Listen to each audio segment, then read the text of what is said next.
All right, Paul, you ready? Ready to go?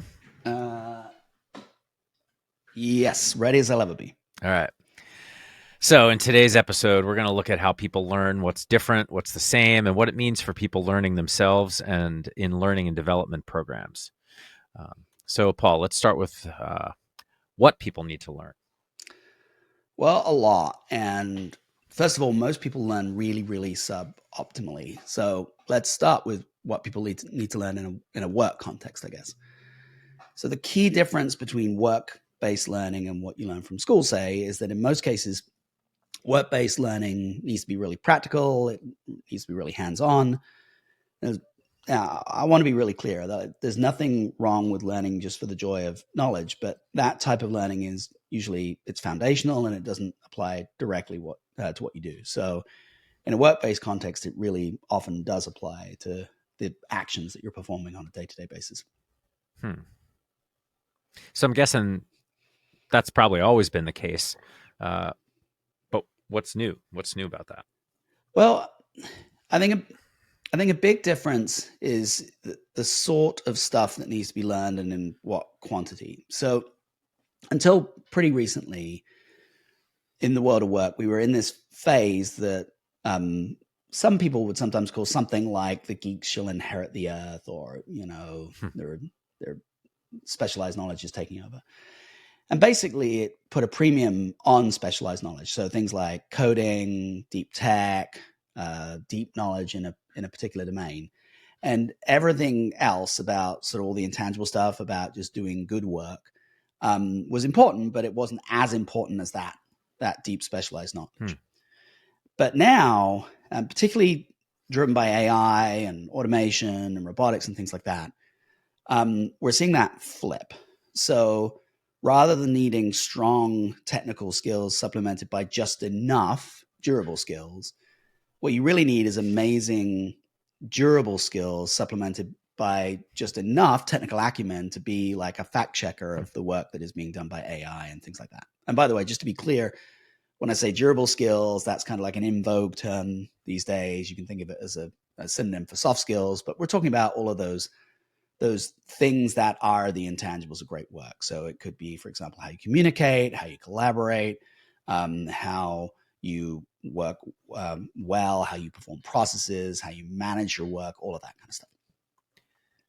So, can you effectively learn those skills? Those types of skills. Yeah. Yeah. Yeah. Well, the bigger question is actually not can you learn them, but can you embed them? Because that's actually what Hmm. it's really about. And so what I mean by that is that this isn't just about learning what the skill is or being able to recite what one of these skills is. It's how you're behaving every day. So to give you an example, like if I can learn what conflict resolution is, but if I can't resolve a conflict, Right. that's no use.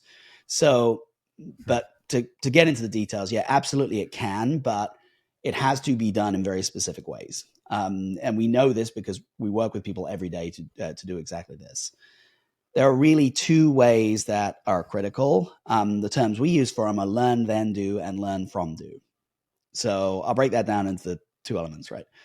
Learn, then do is when you're discovering a concept, generally like a single concept, and then you're doing a form of practice to embed that concept. So, ideally, as part of your day job. Now, if you do it repeatedly, then it starts to become a behavior. So, if I go back to that conflict resolution example, I might teach you a single concept about conflict resolution, like, I don't know, active listening, and then you would practice doing active listening. So that's the learn then do. The flip is the do then learn. So the do then learn is you basically just doing your day job, but then there's a key addition that most people don't add in, which is consciously adding in reflection to modify or change your behaviors. So, what did you learn from that meeting? What Hmm. have we learned from doing this podcast, right? It's turning that into that reflection part of what you do to add the value from what you're doing every day. So, do people just do this stuff anyway? Most people don't. Um, Most people kind of just, I hate to say it, but they kind of drift through their experience. Yeah. Um, so our research actually has shown two specific things.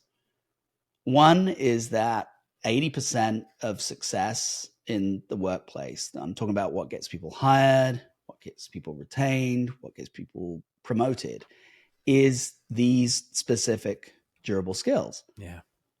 But most people spend less than 1% of their time actively working on those skills.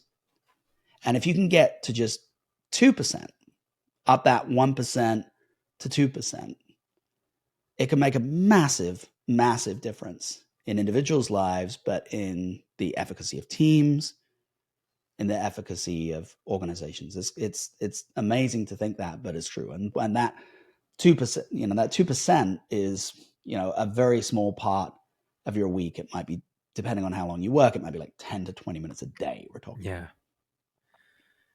Yeah. Wow.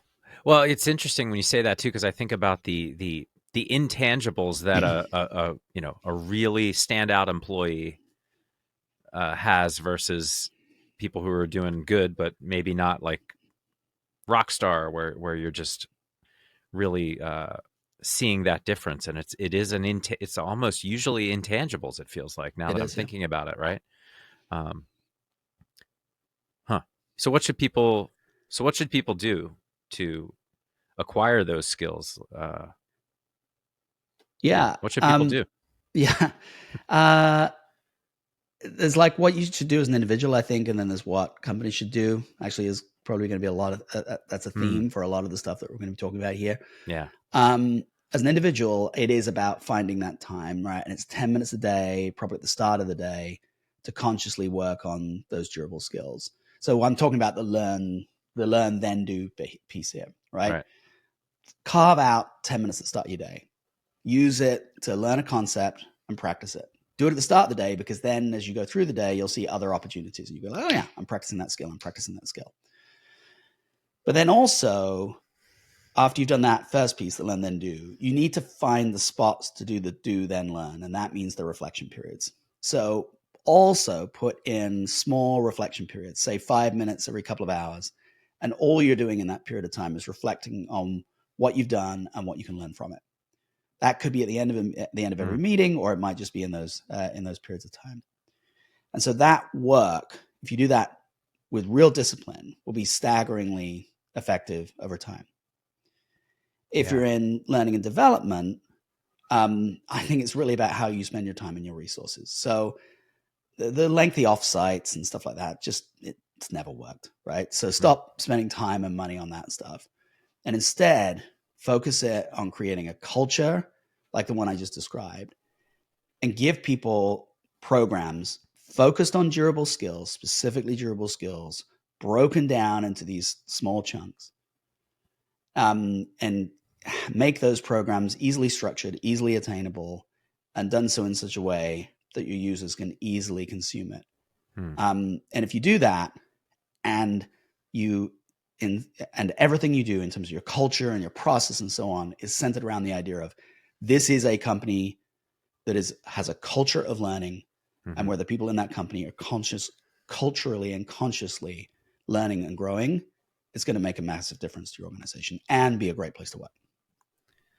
It's how much time we got? We have 1 minute and 17 seconds left. All right. So I was reminded of like the idea of sport. We've compared sports a lot and had sports metaphors a lot of times in this regard. And it's almost like the idea of, drilling some kind of thing in a sport to the point where it's muscle memory.